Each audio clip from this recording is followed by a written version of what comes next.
Today, we become legends.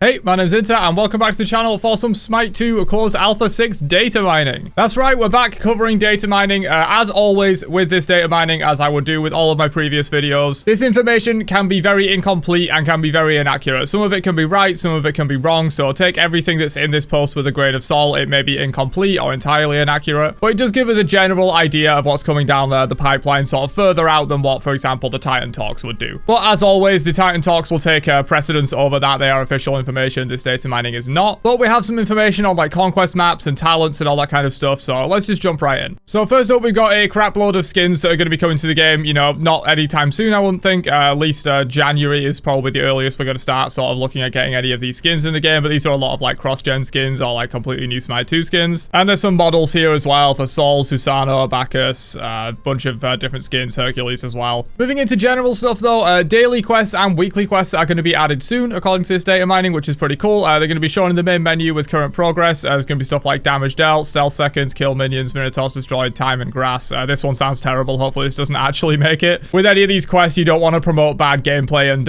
if you make someone stand in grass for 5 minutes, people are literally just going to AFK the entire game and stand in grass just to complete their daily quest. I don't think that's a good idea. But generally, daily quests I think is going to be cool. It's going to be a nice way to introduce, you know, maybe getting some free diamonds or some other like unlocks and stuff like that. Gets people to kind of log into the game daily and like do this kind of stuff. We have auto swap shoulder, which when enabled, your character will automatically change position based on nearby cover. This could be relevant to the left and right hand side shooters, I guess. So yeah, if any of you played Tarkov, they added this recently to Tarkov where you can like shoulder your gun on the left side or the right side. This is, I don't really know honestly what this means at all. This doesn't really fit within the context of Smite, but maybe I guess sort of like if you're hugging a corner, like you're on the right and the corner's like you try to look around the corner, maybe your camera will switch over to the left so you can get a better look around the corner. I feel like that's going to feel really weird. I'm not sure if that should even be a thing, but maybe they're like working on something else and this is just like a fragment of something else they're working on. We'll have to see. Crossplay, it seems like we'll be able to choose if we want to play with other platform users, which is not good in my opinion. I do believe cross-platform should just be forced upon everyone, because I think anyone that complains about cross-platform doesn't know how matchmaking in MMR works. Like, if you're playing on console, you'll play against a slightly worse PC player to account for that. And vice versa, if you're playing on PC, you'll play against slightly better console players. And the only time this cross-play will ever be a major issue is at the super top end, where, like, if you're super top end of PC, there probably aren't any console players that are quite on your level. But for 98% of the player base, cross-play is only going to be a benefit. It's going to speed up queues. It's going to give you better matchmaking, as you can find people that are more on your level regardless of their input method. But I guess I can kind of see the argument to say like maybe allow console players, or well, controller players specifically, because it'll be input based, it won't be system based. You know, if you're using a controller on PC, you will still be matched with like controller players on console, and if you're using KBM on console, you'll be matched with PC players. But I guess there is an argument to say if you're on controller, you can turn it off, and if you don't want to play with like keyboard and mouse players, because it is an advantage, but usually that advantage is accounted for in matchmaking if it's done right, that is. Which matchmaking in Smite 2 is not really done perfectly at the moment, but it will get there. Next up though, there's a refreshing shop feature. Not sure if it's planned for temp items like Fortnite/Row Company or just offers like in Smite 1. So yeah, this is probably going to be something similar to like Danzaburow's shop and whatnot. Chat is being worked on. We kind of knew this already. Chat window, VGS visible inside chat, unknown if the combat log will be added. So yeah, this is not really anything new. We kind of know this from Titan Talks and stuff. They've said they're working on game chat. Next up for game modes though, there's a new Conquest map with reduced side lane jungle paths. They're more stretchy now. They've added extra paths seen in the image below, which we'll take a look at in a second. The extra paths have a gate to get into the base. There are only 3 buffs. The fourth seems to be empty for now. There's going to be breakable elements added throughout the map. Hitting them with basic attacks or abilities breaks them and gives you refills. Refills, not really sure what that means. Maybe it means health and mana restore, or like cooldown refreshes or something like that. Color jars, you can break with basic or abilities. No need to pick up, they are instantly given. Green gives instant health, yellow gives gold, blue gives instant mana, and purple gives cooldown. So yeah, basically what I just said. They're going to give you like a variety of different effects when you break them. I think this is interesting. It's a little bit gimmicky, but it's probably not a bad thing for the game, I don't think. You know, if you're just like roaming around, you can break some of these pots, get a little bit of like instant health back or a little bit of extra gold. Gives you something else to do, like if you're rotating or heading back to lane or whatever, especially for junglers. I think it could make the jungle a lot more interesting as well, because at the moment in Smite 2, the jungle is a little bit bare bones. So it does sometimes feel like as a jungler, all your camps are down a lot of the time and you don't really have too much else to do. And these, you know, on your way to another camp, you can smash up a few of these and then do the camp. One of the new jungle camps are are scorpions, and there is a reworked map with new visuals, which is pretty cool. Hopefully they're going to push a little further into that stylized design that they reworked it into in Closed Alpha Weekend 3. Assault, a 5v5 mode with random gods where players face off in a single lane with no base healing. So yeah, Assault is going to be coming. This is not new information really from this data mining. We've known about this for a while through official sources. It's going to be played on the Conquest map with mid lane only. Dual Q is going to be coming, a 1v1 mode designed to test individual skill, blah blah blah. You get a buff when the enemy is killed. So yeah, again, this is something we've known about for a long time.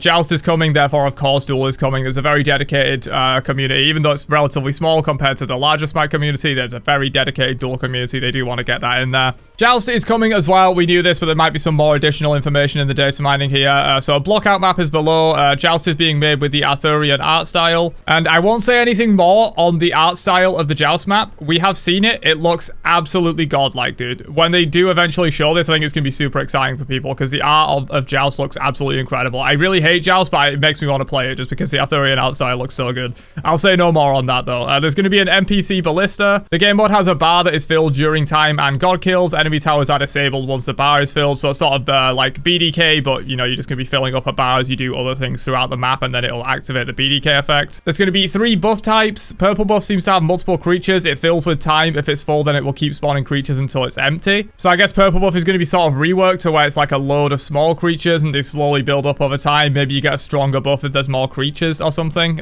Each monster you kill from purple buff gives you attack speed and percent pen that stacks. Each stack is lost after 5 seconds, one by one. The other 2, red and blue, are going to be normal buffs. They lost Knight boss stats, so this is probably going to be replacing the BDK. Obviously, Bull Demon King isn't really in theme for a Arthurian map, so they're going for this lost Knight. Maybe it'll be themed around the Green Knight. That could be pretty cool. So it's got some health, movement speed, strength, and blah, blah, blah, a bunch of different stats. And they say ranked arena. There's no mentions of this anymore, so I don't know. Maybe they were planning ranked arena at some point. Probably best if they don't do that. That went terribly when they tried to do it in Smite 1. But yeah, here we go. Here's the juice. So we'll check out Joust first. This is basically just a block layout. I'm pretty sure this is copy pasted directly from Smite 1, but this is what the Joust map is going to be. It's going to be the Season 3 Chinese Joust map layout with an Arthurian coat of paint on it, which looks absolutely insane. If you're a Joust main, get hyped, dude. Get hyped. That map is probably the best looking map I've ever seen in the entirety of Smite. Again, I will say no more, but it looks absolutely incredible. But moving on to the more juicy stuff here, we got this new Conquest map layout, which is kind of nuts, man. Like, this looks insane. So obviously down the middle here, basically you can kind of separate it off down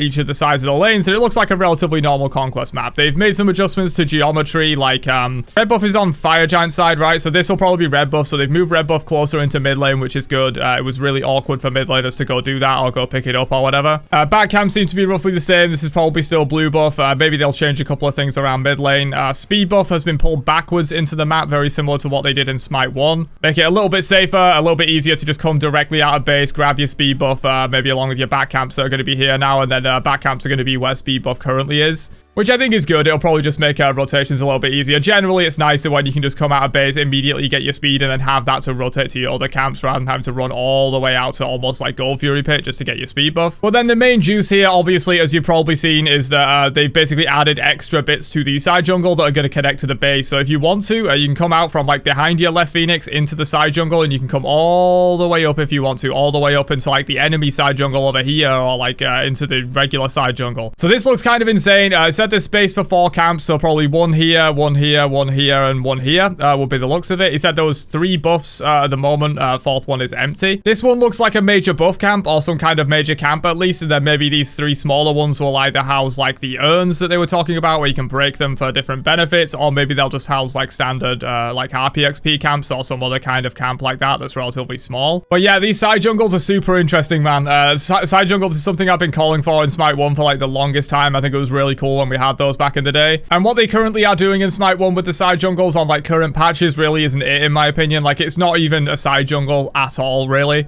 All it does is house a single camp and the teleporters, and you very rarely go in there, to be honest. Maybe a little bit in the laning phase to fight over like the gold camp, and that's kind of about it. Whereas with the additions of these, you know, you can do a lot more with this. Also, they could even move the teleporters potentially, but yeah, you can do a lot more with a side jungle that looks like this, where you can kind of like come into it almost from your base and then like go all the way up into the side jungle and maybe gank a lane or whatever. So yeah, this looks really sick. If this is actually coming, I'm very excited about this. Again, I will stress this is data mining. This map likely won't look like this if it ever does launch. They might not even do this, or it might look very different geometry-wise. But yeah, this is just like an early sort of first look into basically what they're working on. Will it be exactly like this? Probably not. Will it be a little bit like this? Yeah, probably. So yeah, super excited for that. That's going to be really, really exciting, getting an updated Conquest map with an expanded side jungle area. I think it's going to be really sick. Moving on though, we have talents. So talents are a new system Hi-Rez is introducing into Smite 2. This system allows you to choose between different talent options that will apply or modify how your abilities behave. For the moment, we only know talents for Anher, and it is unknown on how many abilities you will be able to apply to the talent or how many talents you will have available. My guess is that you choose from 2 talent options to change one ability, so you choose one playstyle or another. So yeah, basically these talents seemingly are going to be aimed at sort of game-changing playstyle shifts to certain abilities. It says talents are permanent, so probably 1 per match, probably selected in the lobby or loadout phase. There's no cooldown neither or anything that relates to purchase, sell, or switch of talents in game. So likely you're going to lock this in the lobby or in like the loadout at the start of the game or something like that, and then you're locked into that talent. And there's a bunch of them listed here. We'll go over maybe some of the newer ones. So like Cerdanos adds damage to basic attacks and gives him a Hasten Fatalis effect. Chak at 5 stacks, next ability will cost 0 mana, have reduced cooldown and heal you. I'm pretty sure that is just what Chak does. Again, this data mining is literally just data pulled directly from the game. It can be very like hard to interpret or inaccurate a lot of the time.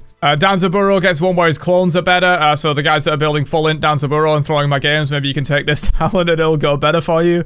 Geb works with ability 2 and modifies the damage if he's not wrong, so maybe, you know, a little bit more of a damage Geb. That's generally, it seems like, what these talents are going to be. They're going to be things that can like majorly shift your playstyle. We got a Loki one here, so he gets minus 15 protections, but can pass through walls while invisible. Increased movement speed, immune to slows and stealth. He's already doing that thing as stealth, but yeah, pass through walls while invisible, but you lose a bunch of protections. And that generally seems to be the idea of these talents. There's going to be some kind of like trade-off for some kind of benefit. This is pretty scary, dude. The Loki being able to like invis through walls and gank you, that's going to be pretty crazy. He's already super slippery and hard to catch. We got Ra one here as well, enhances the ability 2 and passive speed. So you get extra movement speed, you get attack speed buff per stack on the passive to help with your 2. So if you want to go for like the auto attack Ra builds or the tank Ra builds, you can use like one of these talents. And yeah, I would say a lot of these ones that have been data mined at the moment aren't like super interesting, but I think this system in general, if it is coming, has a ton of potential to be absolutely game changing. It's almost a little bit reminiscent of masks in Smite 1. Masks never really worked, right? Because they didn't really change the game in a significant enough way to like fully change your playstyle. Like, yes, you could go Rangers, full damage Guardians and stuff, but it was generally terrible. Yes, you could go Lonos, like mage supports, and that did actually work a lot of the time. But ultimately, all it really did was change your stats. It didn't really change anything about, like, the core way you play. Whereas with these talents, if they can fundamentally change the way an ability works, like, for example, if you can take a talent on Geb that, like, replaces your shield with, like, a targeted, like, straight up burst damage ability or something like that, that's a terrible idea. It probably won't work. But I'm not the one that's coming up with these. Hi-Rez are coming up with these. And something like that will be like really game changing, like a Geb shield does damage or whatever, and you just go full damage Geb, and like that talent is the reason why you do that. I think this has a lot of potential, and you know, the fact that these have been in data mining for so long, they likely are coming, but a lot of these likely are not finalized. They were probably just like initial ones that they were testing out the system with to see how it worked. They're probably going to have much more in-depth versions of these if they ever do launch. But yeah, I think this system has an absolute crap ton of potential. A lot of these are pretty boring that are listed in the data mining, but there's a ton of potential here with the talent system, I think. New Conquest map looks sick. So yeah, hopefully you guys have enjoyed my coverage of the Smite 2 data mining. A lot of exciting stuff coming down the pipeline if this data mining is to be believed. But of course, as I always say with these videos, take this information with a grain of salt. A lot of it will be incomplete or inaccurate. It's just information pulled directly from the game files. It's not from official sources. So obviously, if this conflicts with anything said on the Titan Talk, take what is said on the Titan Talk at face value, because that's from official sources. But yeah, hopefully you guys enjoyed my coverage of the data mining. Let me know down below. Also, drop a like on the video if you want me to keep covering data mining into the future. And I will catch you guys for another one later on. Have a great day, and peace out, you nerds.